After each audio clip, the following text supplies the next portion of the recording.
Alors nous sommes ici dans les anciens centres de recherche pharmaceutique de mon grand-père, docteur Jean Cherki, donc qui avait ses entrepôts et ses laboratoires à Aubervilliers. Il avait plusieurs centres de recherche et on est ici dans son ancien laboratoire qu'on a donc aujourd'hui reconverti en musée, fondation, qui abrite aujourd'hui sa collection d'art contemporain. Cette collection elle a commencé à se constituer dans les années 80 par des coups de cœur d'artistes latino-américains en grande partie, d'artistes qui sont à l'origine donc, du mouvement de l'art optique, de l'art cinétique. La collection elle a commencé à l'origine dans son domicile, sauf que ma grand-mère elle en avait un petit peu marre d'avoir des tableaux et des sculptures partout. C'est pour ça que les œuvres sont sorties de chez lui pour venir ici, dans cet entrepôt, pour pouvoir justement les mettre peut-être mieux en valeur avec de l'espace.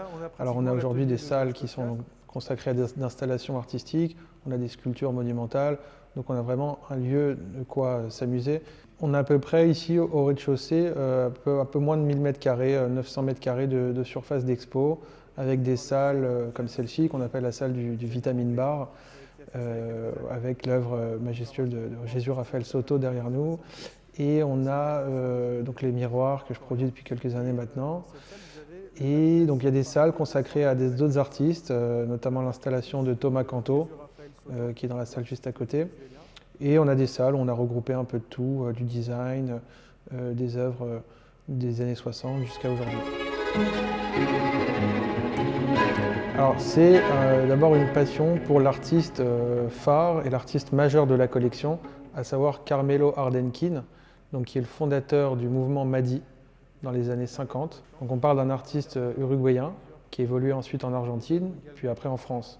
Petit à petit, de visites d'ateliers en salle de vente aux enchères, en galerie, dans les salons aussi en France ou à l'étranger, où mon grand-père était connu et reconnu comme le spécialiste et le grand amateur de l'art cinétique, de l'art abstrait géométrique, de l'art lumino-cinétique aussi. Donc c'est vraiment son secteur, c'est-à-dire c'est ce qui l'anime, ce qui le passionne dans l'art, tout ce qui est en mouvement, tout ce qui a des formes géométriques. Ça doit certainement lui rappeler un petit peu ce qu'il voyait dans son microscope. Mon grand-père il m'a contaminé, on peut dire, de ce virus.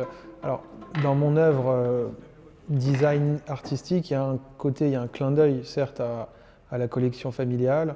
Donc on est dans le même esprit, toujours ce côté abstrait géométrique que je produis ici maintenant depuis presque 5 ans. Ouais.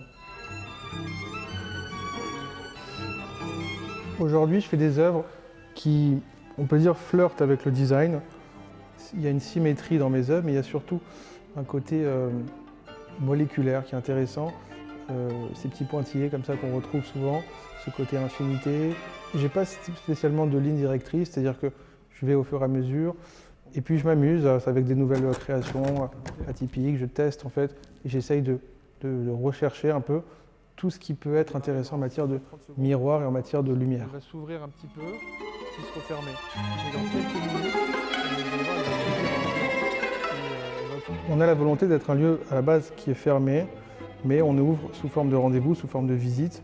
On participe à tout ce qui est journée du patrimoine, on a des journées portes ouvertes où on fait visiter, que ce soit des écoles du quartier ou à des groupes de musées, des collectionneurs, des galeries. On reçoit vraiment tout type de profil ici.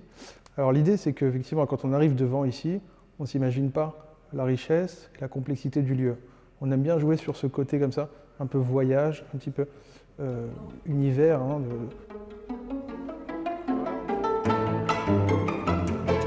alors on aimerait effectivement le promouvoir à travers des expos qui ont lieu constamment ici, puisqu'avec la richesse de la collection, les presque 4000 œuvres qui sont entreposées ici, on peut s'amuser à faire des expos avec des différents thèmes, différents artistes. Donc oui, on fait visiter, on fait partager ce lieu atypique.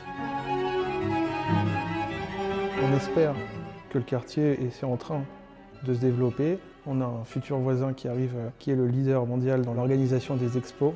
On dit qu'Aubervilliers, c'est le nouveau Brooklyn. Donc on espère que ça va arriver.